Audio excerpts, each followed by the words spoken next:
بسم اللہ الرحمن الرحیم۔ السلام علیکم۔ آج ہم آپ کو بتائیں گے کہ محرم کے کتنے دن مچھلی نہیں کھانی اور اس کی نہ کھانے کی وجہ کیا ہے، کیا کیا نقصان ہو سکتے ہیں۔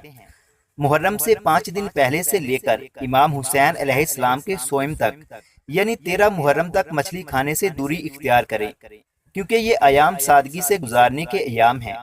جو انسان ان ایام میں مچھلی پیٹ بھر کر کھاتا ہے تو اس کے وجود میں چڑچڑا پن ابھرنے لگتا ہے، دنیا میں خواہشات جنم لیتی ہیں، اور یوں وہ اپنے اندر چھپے ہوئے مولا حسین علیہ السلام کے غم کو اس طرح منا نہیں پاتا۔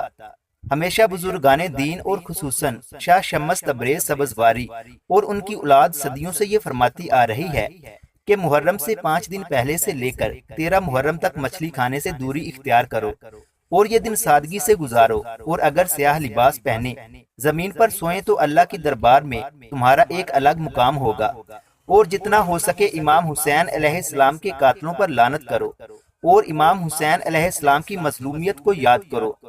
اللہ کے رسول اور اس کی آل پہ درود بھیجو۔ جو انسان محرم آنے سے پہلے اپنے آپ کو اس طرح تیار کرتا ہے اور امام حسین کے صوم تک یعنی کہ 13 محرم تک اس سادگی کو قائم رکھتا ہے تو اس کی دعائیں اللہ فوراً قبول کر دیتا ہے، اور آنے والا پورا سال وہ برکتوں کو خوشحالی پاتا ہے۔ مزید اس طرح کی اچھی ویڈیوز دیکھنے کے لیے ہمارے یوٹیوب چینل علمی روم کو سبسکرائب لازمی کریں۔ ملتے ہیں اگلی ویڈیو میں۔